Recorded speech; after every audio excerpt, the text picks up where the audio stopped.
Alors qu'un départ d'Eden Hazard était évoqué vers la Première Ligue du côté de son ancien club Chelsea ou de Newcastle, le Belge voudrait lui rester à Madrid. Ce serait également le cas de Carlo Ancelotti, qui y est encore allé de sa petite déclaration sur son numéro 7 en conférence de presse. Ce serait formidable si Hazard pouvait débuter contre Elche demain. Je ne suis pas fatigué des questions sur lui. Et je peux dire qu'il fait partie de mes plans pour la saison prochaine. Le sort s'acharne sur Ansu Fati, sorti sur blessure jeudi soir lors du 8e de finale de la Coupe du Roi face à l'Athletic Bilbao. Le jeune attaquant espagnol n'est pas épargné par les pépins physiques depuis le début de sa carrière. Tout juste revenu d'une blessure à l'ischio-jambier contractée fin novembre, un nouveau coup de frein pour la pépite barcelonaise qui pourrait cette fois-ci s'avérer bien plus grave que prévu, si l'on en croit le verdict rendu par le club catalan après les derniers examens médicaux réalisés vendredi soir. Au lendemain de la rencontre, le Barça a en effet donné plus de précisions concernant la blessure d'Ansu Fati. Les tests effectués ce vendredi sur Ansu Fati ont confirmé qu'il souffre d'une blessure au tendon proximal de l'ischio-jambier de la jambe gauche. Le traitement à effectuer sera décidé dans les prochains jours. Si la première partie du communiqué coïnciderait avec une absence estimée entre 6 et 8 semaines, la dernière phrase laisse quant à elle sous-entendre un scénario bien plus dramatique. En effet, comme indiqué par AS et confirmé par Sport en ce samedi matin, le staff médical des Blaugrana et le joueur vont se rencontrer dans les jours à venir, afin de déterminer le processus le plus sécur à suivre pour la santé du numéro 10 catalan. Dans cette optique et afin d'éviter une nouvelle rechute, le Barça conseillerait d'ores et déjà à Ansu Fati de se faire opérer, ce qui entraînerait alors une indisponibilité de 3 à 4 mois.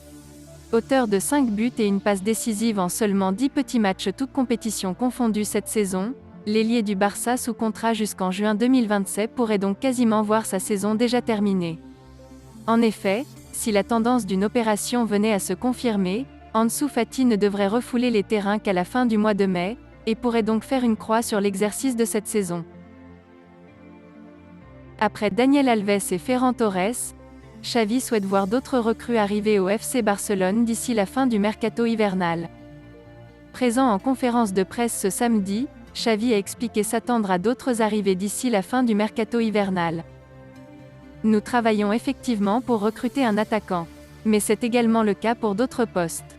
Nous avons beaucoup parlé avec le club, et j'ai été clair concernant les secteurs qu'il faut renforcer, a expliqué le coach du FC Barcelone à la veille du déplacement à Alaves. Frenkie de Jong traverse une période compliquée avec le FC Barcelone. Le milieu de terrain enchaîne des performances décevantes et ne parvient pas à retrouver son meilleur niveau. De plus, le Néerlandais fait face à une grosse concurrence au sein de l'entrejeu du Barça, avec des jeunes joueurs comme Gavi, Pedri ou encore Nico González. De ce fait, le club catalan n'exclurait pas la possibilité de se séparer de De Jong cet hiver. Selon les informations du journaliste Marcelo Chirico, Massimiliano Allegri souhaiterait recruter Frenkie de Jong pour pallier le possible départ d'Arthur. Ce dernier pourrait rejoindre Arsenal.